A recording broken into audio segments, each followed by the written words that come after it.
That's your message. Your message wants to be, you want your message to be, I want these jurors to like me and to know me. And I want to set the tone for my presentation and opening statement. And when you make your opening statement, one of the things that I've seen defense lawyers do sometimes is they refer to their very own client as the defendant. You never refer to your client as the defendant. He's always Mr. So-and-so, or refer to him by his first name. It's not uncommon for us in opening statement to say to the ladies and gentlemen of the jury that don't lose sight of the fact that this is a human being. His name is Jeff Bowie or Ryan Cox, and you have your client stand up and you introduce him to tell the jury that he was a son, he was a father, he was a husband, he was a cousin, he was a friend, he was a co-worker long before the state of Tennessee or whatever state branded him with the name of being a defendant. And we're addressing the opening statement now and the theme that you're going to do first because it fits logically in the presentation that we're going to make. But really, the last thing that you do after you've gone through all the material and digested your case and all of the facts is that you put together a very succinct one or two sentence statement that said, this is what this case is all about. And you can only say what this case is all about after you've gone through all of the facts and you know everything about your case, all the legal issues, and you're making your presentation. So we talk about opening statement and your message line first, but it's really the last thing that you do. And it's make sure that in your opening statements, particularly on child sex abuse cases, that if you tell the ladies and gentlemen of the jury, this case is about, and you've established your message, you have to make sure that your evidence supports your opening statement and that you don't misquote it or you get off key, and that later on the prosecutor feeds it back to you and says, remember what that defense counsel said in opening statement? He said this case was about ABC. Did you see ABC? And it comes back to haunt you rather than to help you. So I can't overstate the importance of a very strong opening statement and knowing what your message is going to be. Those of us, my practice is limited to defending individuals accused of child sex abuse cases. And these are very tough cases, as you know, with a built-in bias. They're difficult cases because many of the judges that you'll appear in front of have never done a child sex abuse case. Many of the judges have never cross-examined a child. And they'll take their lead from the prosecutors in many cases, thinking that the prosecutor's there on the side of right, doing what they're supposed to be doing and guiding you. But you've got to know that these are cases that you want to get involved in. And you have to be up for the fight, both professionally and emotionally. You know, if you're representing somebody on a burglary charge or a barroom fight, nobody's going to get emotionally charged up about a case like that. But if you're representing somebody who's accused of raping his 6-year-old daughter, or had oral sex with his 6-year-old granddaughter, or anal sex with his nephew, when that person comes into the courtroom, not only are the bailiffs and the judge and the prosecutors, but the courtroom staff and the public, to a certain extent, may also have your client already branded as a guilty person. So you have to be ready to get on their side and jump in and represent them with brio. I've been practicing 40 years, and because of the nature of my practice, I go from state to state, and I must have a co-counsel. I can't appear in Tennessee or any other jurisdiction without co-counsel, nor would I even consider that, because you can't be the master of all rules and regulations and nuances. But even in my home state of Maryland, I would never consider doing a child sex abuse case by myself. The cases are too demanding. You're concentrating on the evidence, you're concentrating on the rulings, you're concentrating on the courtroom dynamics, and how nice it is to have somebody there to make sure that you're not going to forget something, that you're not going to miss something, that your exhibits are all lined up. So don't let ego get in the way. Don't think, well, I don't need anybody to help me. it's a wonderful thing to have somebody there backing you up, somebody you can count on, and perhaps be one of the witnesses so you can take an emotional break during the trial. I know when I was a young public defender, we didn't have the luxury of having two people at trial, but for those of you who are in private practice, don't hesitate to bring somebody else in and share with them the duties, be open to all of their suggestions. I have my staff, we do mock jury trials. My staff works with me, and we solicit input from anybody that cares to help us. And every case, after having done these cases in 25 states, every case is a new learning experience. Nothing is the same. Nothing will ever be the same. Every time you go into a case, on a child sex abuse case, it's different. The dynamics of every case are different. And you as the attorney, you have to be open to knowing that these cases are different. You got to be willing to adapt. You have to be willing to solicit new ideas and keep up with what's going on. I use my local counsel. I tell my local counsel all the time, look, you're the harbor pilot. You've got to make sure that we don't run into any reefs, new cases, new statutes. What's the judge like? What's the prosecutor like? What's their background? Was this judge a former DA? Was the judge a public defender? Was the judge in private practice? Was he a politician? You have to know who your audience is, who you're playing to, who you're trying to convince, because that helps you set the tone in the message that you're going to develop as you present your case. Not only the evidence in your case, but also the way that you present the case, the demeanor that you use when you're presenting your case. And these aren't, there used to be a saying on television, this is not your father's Oldsmobile, when the Oldsmobile was trying to appeal to the younger market. These cases aren't like your regular criminal cases. When you do a burglary case, or you do a theft case, shoplifting case, assault case, the work is not nearly as intense as these child sex abuse cases. And you really have to recognize the scope of the work that's going to be involved, and the time that you have to dedicate to showing your client that you're there for them. These are very, very time-intensive cases, and you have to recognize that going in. You can't do back-to-back cases. You can't finish a case on Friday and jump into another case on Monday. When I get pro hoc vice admissions, the only thing I ever ask the court is for 1 full week in between cases in order to wind down and charge up. They're very time-consuming cases. Everything that you do, you almost have to do twice. There's usually a very minute details that have to be checked and rechecked to make sure that you're bringing your A game. And the case, things come in on the case when the prosecutor's discovery comes in on the case.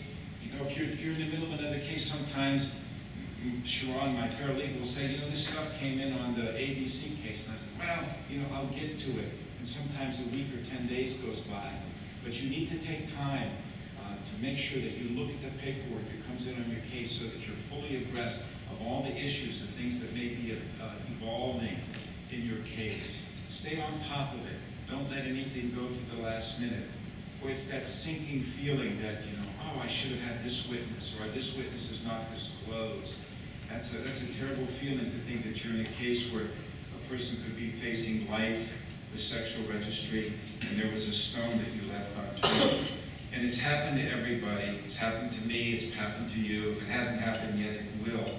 There'll be a stone that you left unturned, and you just have to hope that what's under that stone doesn't come out to bite you. So in these type of cases where it's at all possible, try so hard not to put yourself in that situation. I know we have a lot of public defenders here, and this is not applicable to, but you need to make the proper financial arrangements for your cases. And practice of law is an altruistic experience, and we enjoy helping people, but you also have to feed your family. You have to underwrite the costs of your office. You have to realize the time and intensity that's going to be involved.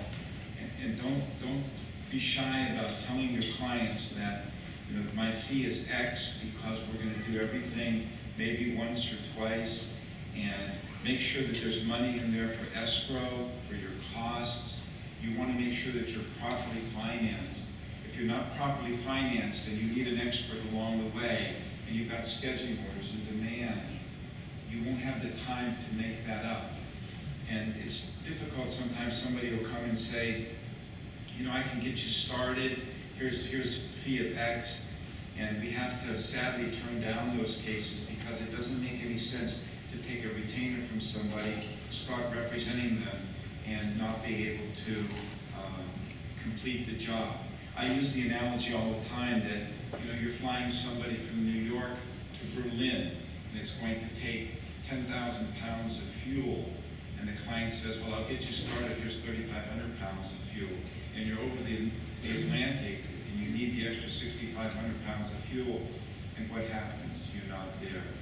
So it's easy. We make the mistake sometimes of being a soft touch, and we want to help these people because we know what they're facing. But you're not doing yourself and you're not doing your client a favor if the case isn't properly funded so that you can put the time and energy and resources to properly represent those people and entrust their welfare to you. I know that doesn't apply to the public defenders, but it applies to those of you who are in private practice. So, other than knowing yourself, you have to really know your client. And that kind of was the theme about, being from Sweden isn't so bad after all. That stems from a story out of my youth when I was 15 years old, growing up in Youngstown, Ohio, being a stupid teenager in a little steel town, not having exposure to the world. This family moved in down the street because they were there to do some work with the county or something, and they were from Sweden. And nobody saw them. And all the kids in the neighborhood were making fun. Oh, they're from Sweden. These people are from Sweden, as if that were such a horrible thing to be from Sweden. And it was just before Christmas, and the wife was having a baby, and it was cold, the snow was piled up. And my mom and dad said, go down and shovel the walk so when they come home they have the baby. And I said, oh, Mom, they're from Sweden, I can't do that. And they made me go down there and shovel the snow. And when I was in the middle of doing this show shoveling, when they came home, and their dad was this big, tall Swede, looked like Ingemar Johansson. From those of you who don't know that, it was a heavyweight boxing champion of the world back in the 50s or 60s. And the mom was an Ingrid Bergman look-alike, and the baby was so cute. But most importantly, I was 15, and they had these beautiful blonde twin daughters that I've been lusting about ever since I missed opportunity. But they weren't so bad. They weren't so bad. But the point of that story is that was an inherent bias that I had about these people that I didn't even know. And that's what the public thinks of your client. Just think about that. That all those people that don't know anything about your client think that that person is a pervert, or that person has done these horrible things. So you have to really get to know that human being who's entrusted his life to you. And that's what he's done. He's entrusted his life to you. Because you all know what happens if you're convicted of a child sex abuse case. Number one, you're going to prison. Number two, when and if you get out, you're going to be on the sexual register for the rest of your life. And number three, if you have any life left, it's going to be compromised. You're not going to be able to hold certain licenses. You're not going to be able to live in certain places. You're not going to be able to interact with children. I mean, your life is really going to implode. So that is a magnanimous undertaking that you've signed up for.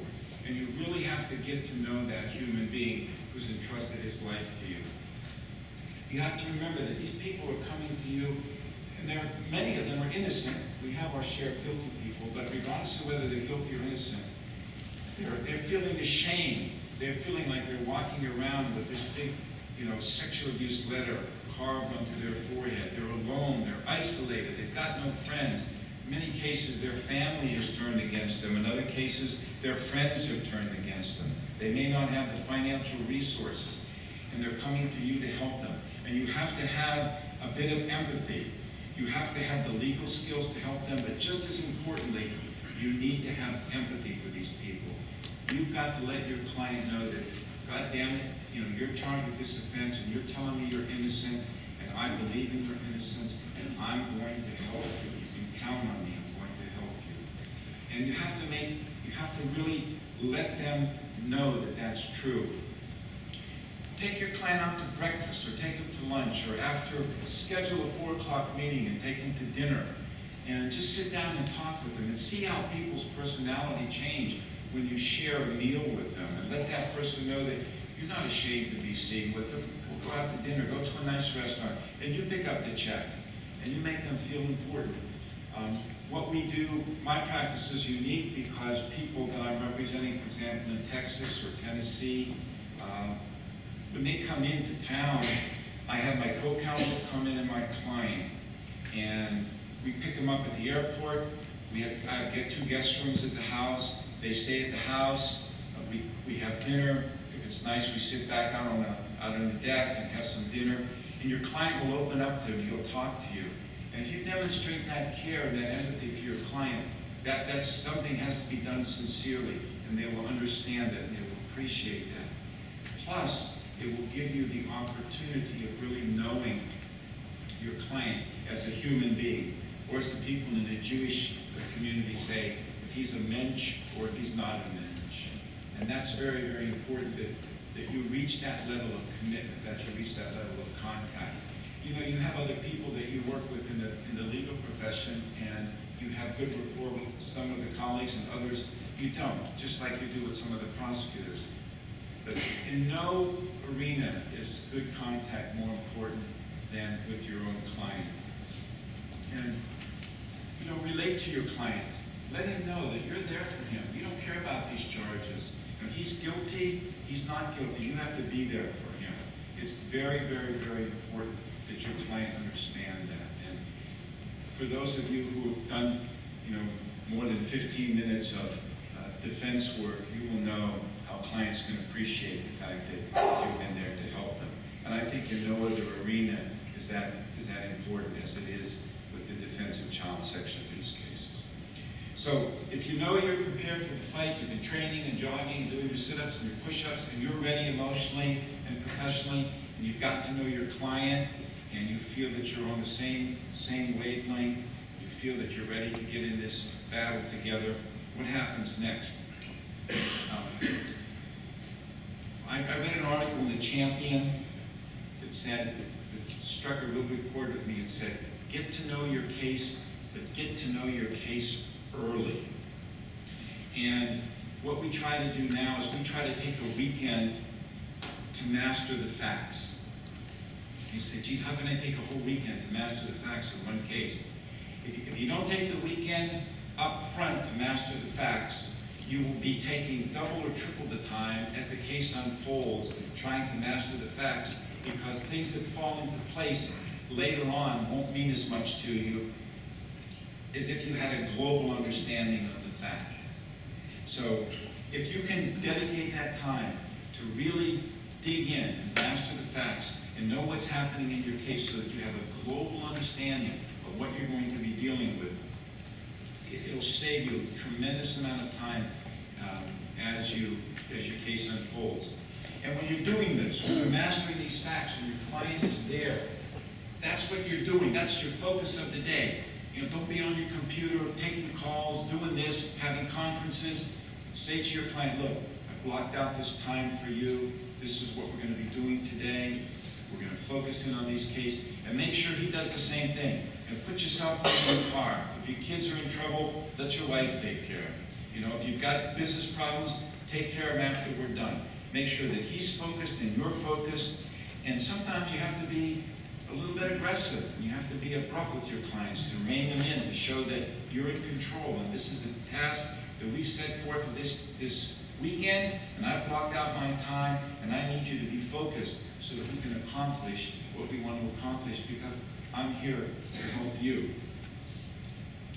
And in the course materials that Sue Ann in your drop boxes, we're going to talk about this a little bit later. about preparing a detailed timeline. Put in your computers, Smith case, timeline. And as facts and circumstances come to you, add to that timeline. Keep adding to the timeline. And at the end of your preparation, before you do your know your message, you'll have a timeline of all the facts. The one that we've given you is, I think, 6 pages. It's the recent case that we had in Kansas that prompted Jessica to contact me to give me the privilege of speaking here today. And you can sit back, have a cup of coffee, go to lunch by yourself sometime when nobody wants to go to lunch with you because you do these type of cases and you're tainted by the same grudge. You read that, and you'll read it, and the whole case will come cascading back to you. But all the facts will be right there for you.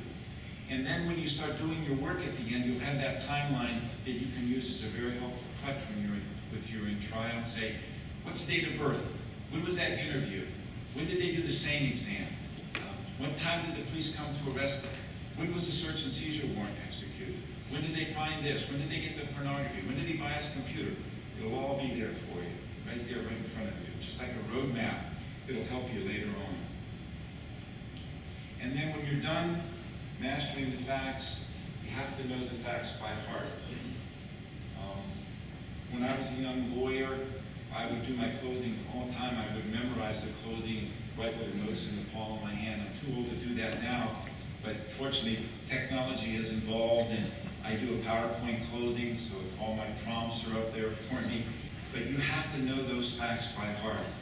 When I was in law school, one of the judges had talked and said, I see these lawyers talking, they don't even know the facts of their own case. They're standing up there, they're stumbling over facts. How could you not know the date of the interview? How could you not know the child's age? How could you not know the disclosure date? How could you not know that? And so it's unforgivable, it's unpardonable if you don't know the facts of your own case. In other cases, you can slide through that, but the defense of child sex abuse cases, you cannot. You've got to really know the facts of your case by heart. So, you're ready, client's ready, you're on board, you know the facts, and if I were only to make a 5-minute presentation and sit down, what I'm going to tell you in this Holy Trinity is the core of child sex abuse cases. Everything else that we've talked about applies across the board to the defense of all child sex abuse cases. It applies to everybody that wants to be a good lawyer. It applies to everybody that's here at 9 o'clock in the morning, away from your practices, away from your families, so that we can learn from each other. But this, what I'm going to tell you here, if you're going to listen and really pay attention, is the nuts and bolts and the nuclear core of the defense of child sex abuse cases. The why question. The ubiquitous why question. Why does little Susie accuse you of all of the people in her life of doing these things to her? Why you? Why now? Why is Susie 44 years of age and she's saying that something happened to her when she was 7? And if you can't give a credible answer to that question, your case is in trouble. It may be that your client is guilty. We're going to talk about that in a little bit. But it may be that there is no answer. And sometimes in our PowerPoint closings we'll say, the why question. Everybody, ladies and gentlemen, jury, you want to know the answer to the why question? We don't have a why answer to the why question. But it's obvious that there's dysfunction in this family. And it's not our burden to answer the why question. But there has to be some cogent, logical reason for the why question. We see it all. High conflict divorce cases, misinterpretation of a normal act in a daycare center that, little Tammy was scratching herself, and one of the untrained daycare workers says, uh-oh, maybe she was abused, and then somebody says, did somebody touch you? Or worse than that, did daddy touch you? Or did somebody do this? And suddenly, on these little children, the train is already chugging down the track. And we know that in little children, Jessica had mentioned that to me, everybody has to read State versus Michaels. It's a decision 1994 out of the New Jersey Supreme Court. It has to do with taint. I don't know whether Tennessee is a taint state or not yet, but taint is the suggestion made to children, preschool children. And in the Kelly Michaels case, she was a daycare provider, and she was a beautiful girl, 28 years old, played the piano. And one little kid went to the doctor, and he was having his temperature taken rectally.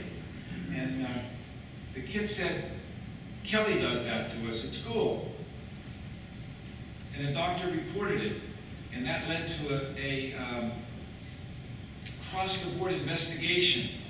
And suddenly 8 or 9 kids are making these allegations that Kelly Michaels and others urinated on the piano bench, defecated on the piano bench, slaughtered animals, buried animals, put knives in their rectums, assaulted them, and it was all untrue. And at the trial, the FBI testified for the defense and said there was no urine, fecal, blood, hair, fiber. They tore up the backyard, they ripped up the floor. There was no evidence of any of those things happening. And she was convicted. And the judge gave her 50 years. And she served 8. And Dorothy Rabinowitz, a reporter from the Wall Street Journal, did this expose as a result of one of the psychologists saying, look, we've looked at these interviews, and here they had social workers saying to the kid, David, did she do this? No, she didn't. You could see this little kid protesting. Well, Johnny and Sally said it didn't happen. No, it didn't happen. And don't you want those other kids to think you're lying? That you're calling them a liar? Okay, it happened. Other people pled guilty. And then finally, the New Jersey Court, Superior Court, the Intermediate Court took the case up, overturned the conviction, and the Supreme Court affirmed it. And that's the genesis of taint, the challenge of suggested testimony to preschool children. It's one of the areas of law that I've been most fond of trying to litigate. But here in my own state, in Maryland, we raised the issue, and our Court of Appeals, our Supreme Court, said that we side with the other states that think that taint hearings are not necessary. Although reliability is always a question for the judge, not for the jury. But the judge will characterize it as a credibility issue, not a reliability issue. So the purpose of that is, why did things happen? Because people are saying that they're happening. Because a boyfriend or girlfriend is involved. So you've got to be able to answer the why question.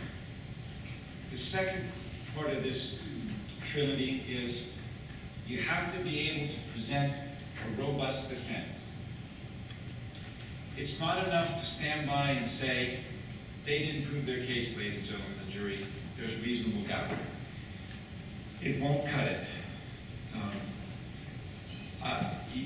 I've lost cases where we've had no choice because the cases are old, but you have that sinking feeling in your gut that you're not going to win. You've got to be able to get up there and put on a robust defense. Hopefully your client has no convictions. You can put on character evidence. Hopefully there are people that have seen them together during this period of time.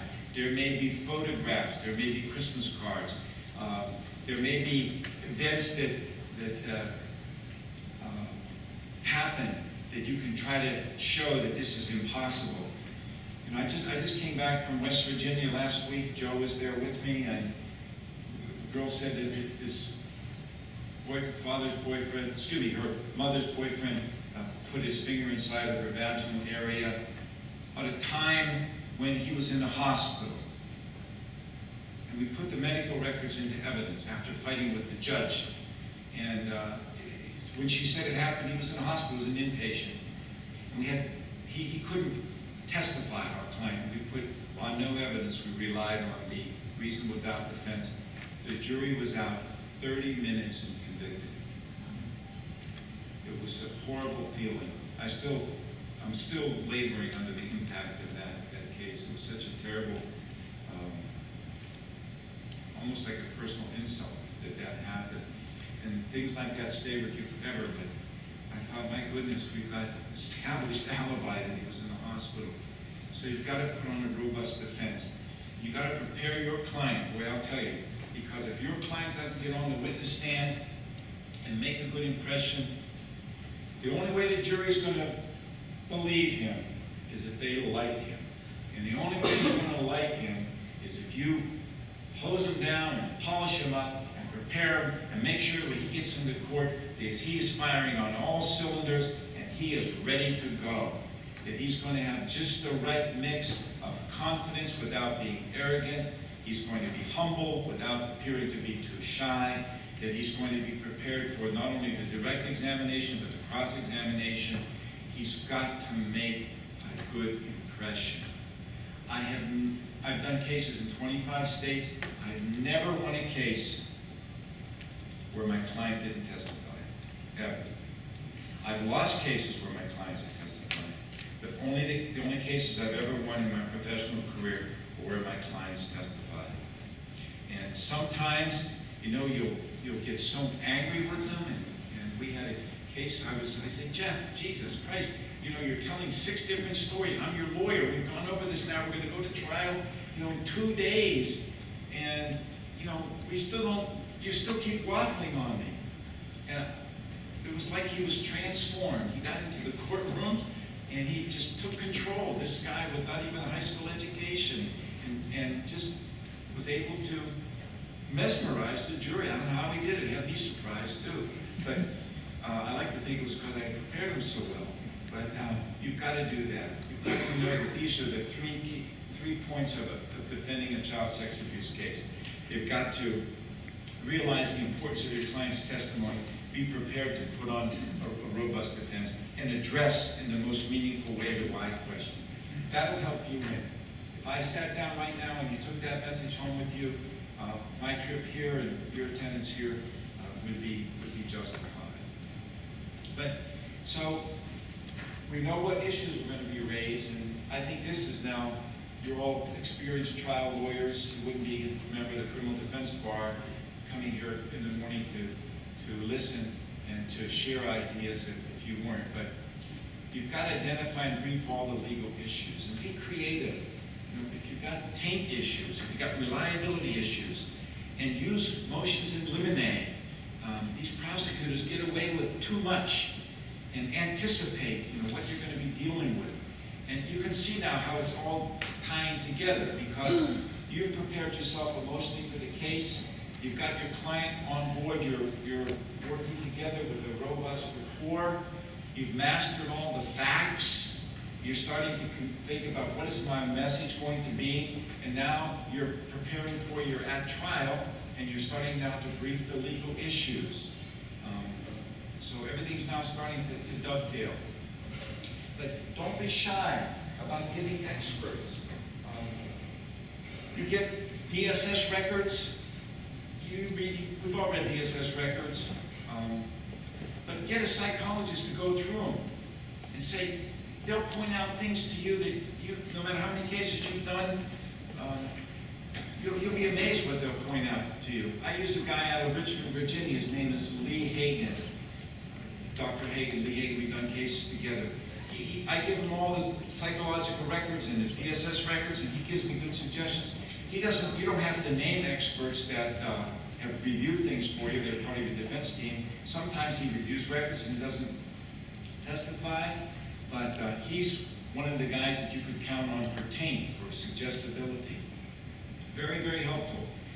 And don't let that same nurse evaluation come into evidence without somebody to refute it. Those nurses, they're pernicious. They'll try to switch everything. Well, it doesn't mean that it rules out sexual abuse. And they'll go through, they're agents of the state. They're not there to present independent medical evidence. I'm sure I'm not telling you anything new if you've done any child sex abuse cases. They're very, very pernicious. They'll try to hurt you. They'll undermine your case. So you've got to have somebody to point out to you what they did wrong, what the protocols would be. I did a UCMJ, a military court-martial, my first one 4 or 5 months ago. And in a military court-martial, as crazy as the military is on certain things and how heavy-handed they can be, you need an expert. They give it to you. They pay for everything. And we brought in an expert that was eye-opening about how she characterized and how she opened up all of the pitfalls that you can fall into and the way you can get good cross-examination material about these same nerves. And the case that we're going to discuss when we talk about the closing statement is a case in which we did just that. And, don't send out any investigator to meet your witnesses. You go meet your witnesses. If you have to get up at 6 o'clock and have breakfast with them, you meet your witnesses. Don't be looking in the courthouse and say, oh, Dr. Smith, I'm meeting you for the first time. Go out there, meet with them, take time, meet your witnesses personally so you get a feel for their personalities. Make sure that they're people that are going to make a good appearance. Don't delegate that responsibility to anybody else. You've got to meet those witnesses. That's why you have to make sure that when you financially prepare for these cases, that you're prepared to do all of that. A lot of times you get pretrial statements where in Maryland, in most cases, they give you discovery, these statements, these CAC interviews.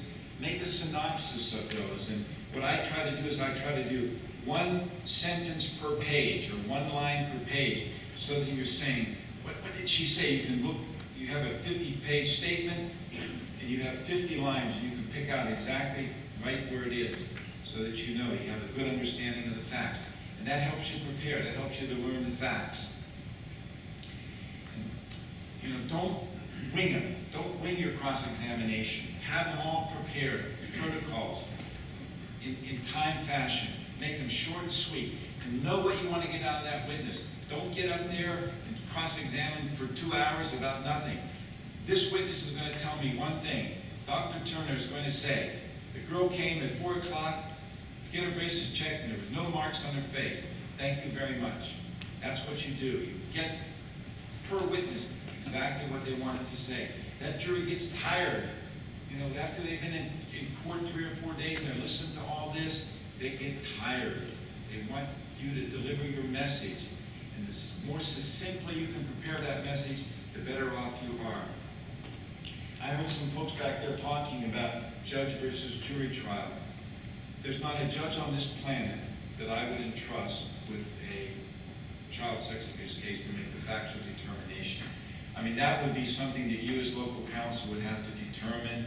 But you have to remember that these judges have never done child sex abuse cases. They're guided by the prosecutors. And the only thing that the judge has to do at the conclusion of the case is say, I've heard all the evidence, I've heard all the witnesses, and I find the complainant to be credible. And you're done.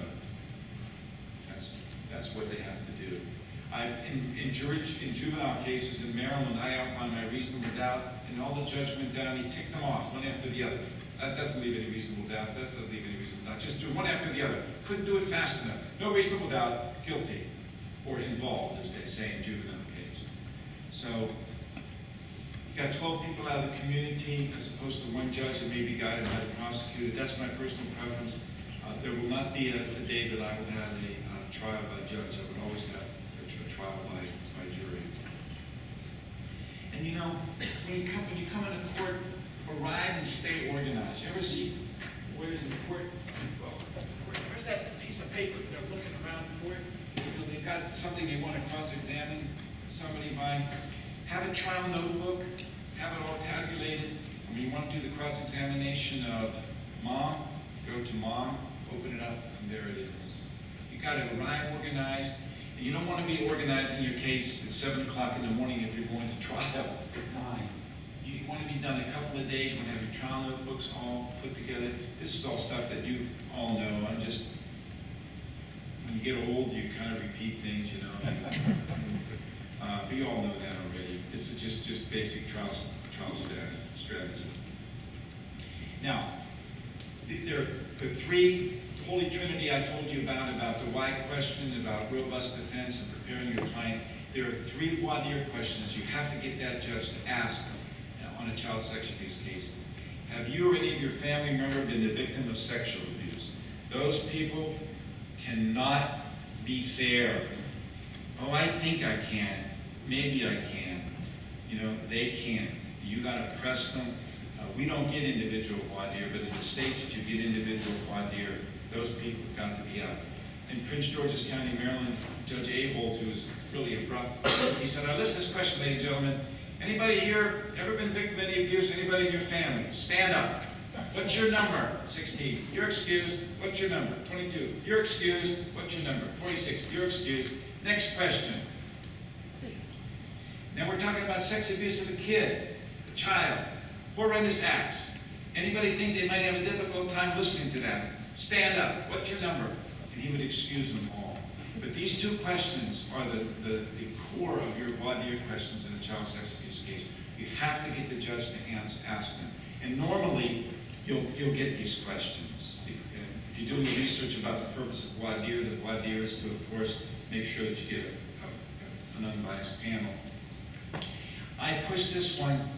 Do you believe that any child would not lie about sexual abuse? Sometimes the judges give it, sometimes they don't. In my last case, I just had a hung jury on. 24 hours of deliberation, the judge didn't give that question. But now when I go back the next time, I'm going to research it to see what, I'll get some literature from Dr. Hagen or from some of my experts to see what would be appropriate, what literature supports children not lying. The three most important questions. And you know, if you watch mixed martial arts, when you're in the ring, there's no relaxing. You can't float when you're boxing. You can't float when you're in combat. You've got to stay focused. And sometimes it's very, very difficult. But you can't relax.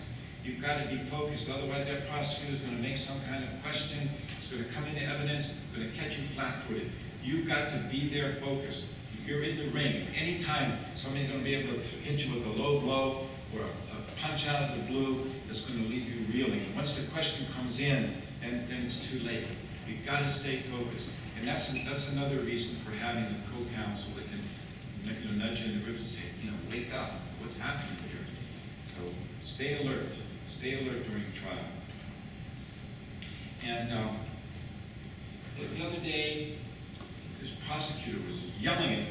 Did you do this? Did you do that? Did you do this? Yeah. And it was so offensive. And I stood up and I said, Todd, let's see if we can do this in a calmer fashion. Objection! And the judge says, Mr. Pavlinic, that's uncalled for. Objection to sustain. Strike that from the record. And I said, well, this crazy judge allowed that harangue to go on, and I tell my client, let's deal with this in a calmer fashion. I thought it was in favor. But, the jurors, they expect impeccable decorum of you.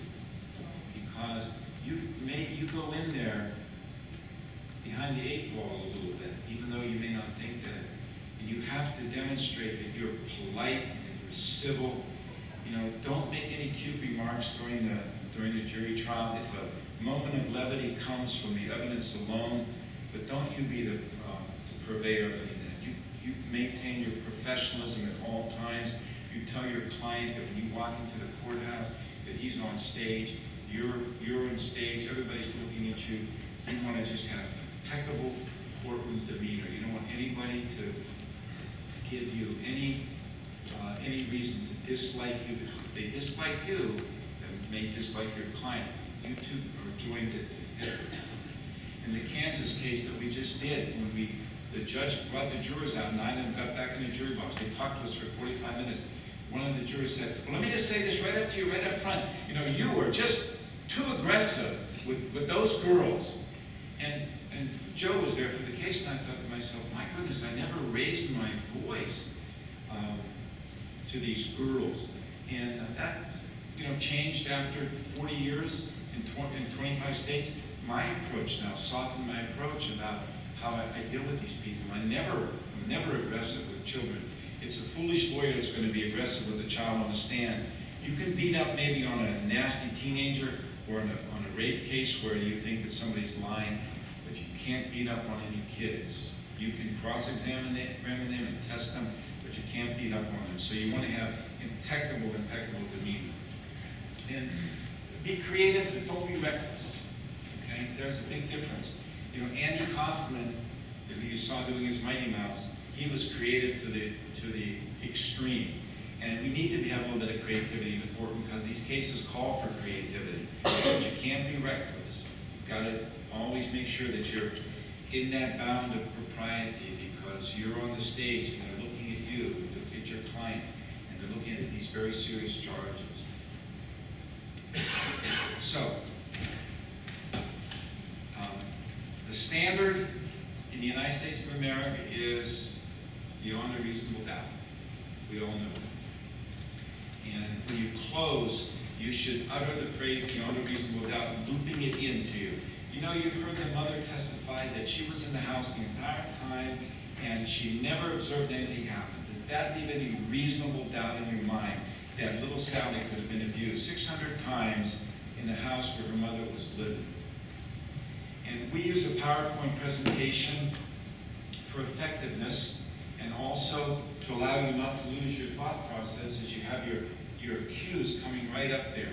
One short statement that will tell you exactly where you want to go next. And as you prepare your closing argument, you loop back in to your opening statement. Remember, ladies and gentlemen, I told you in the opening statement this case was about these two girls making allegations that aren't supported by any of the evidence, but look at this. Here's no medical evidence. Here's no DNA evidence. Here's no statement to the teachers, no statement to her friends.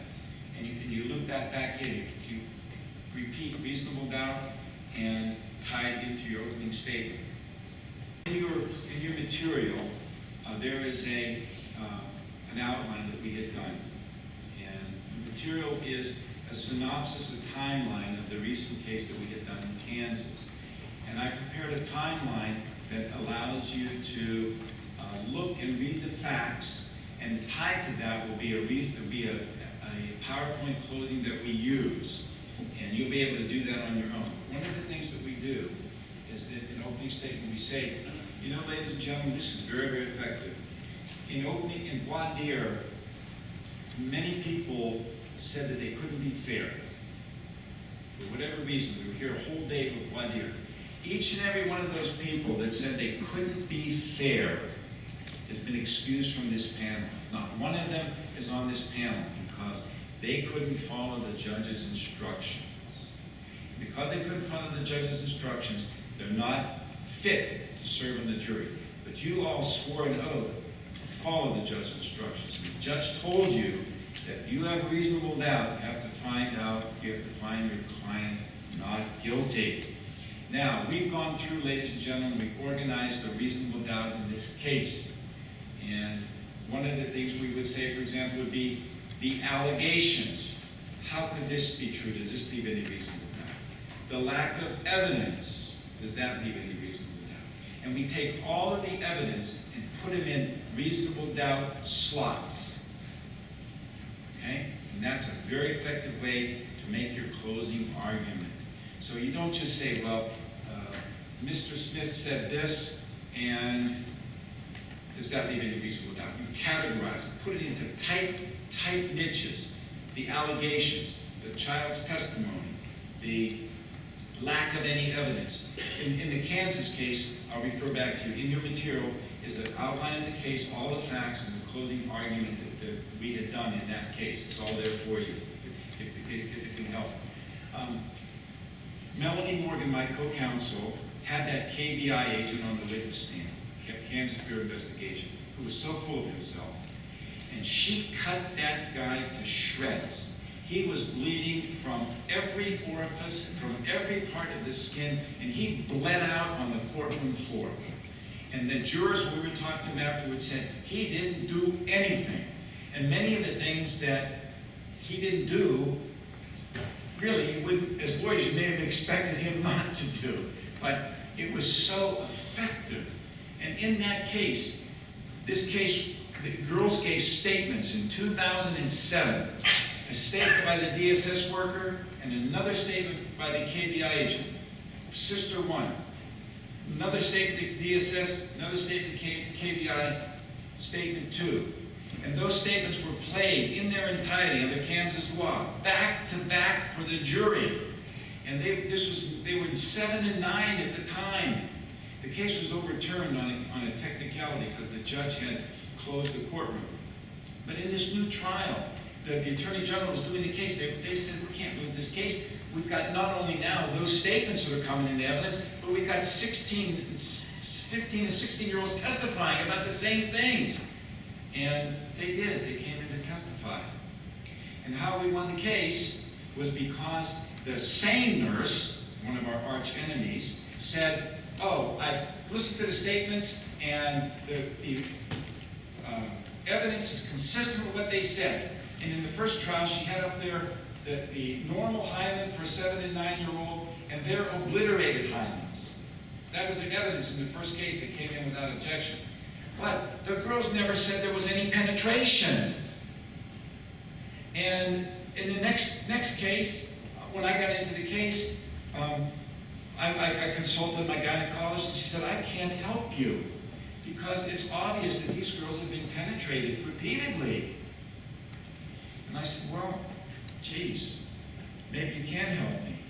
And what did we do in that case? Being creative and not reckless, because some thought it was reckless. We presented a gynecologist to testify that the girls had been repeatedly penetrated. And we argued, where did that come from? If the girls said that they had never been penetrated, where did that come from? And of course, we got another break in the evidence, because in the first case, the girlfriend, the mother of these girls, said, my boyfriend didn't do this. If anybody did this, my father did it.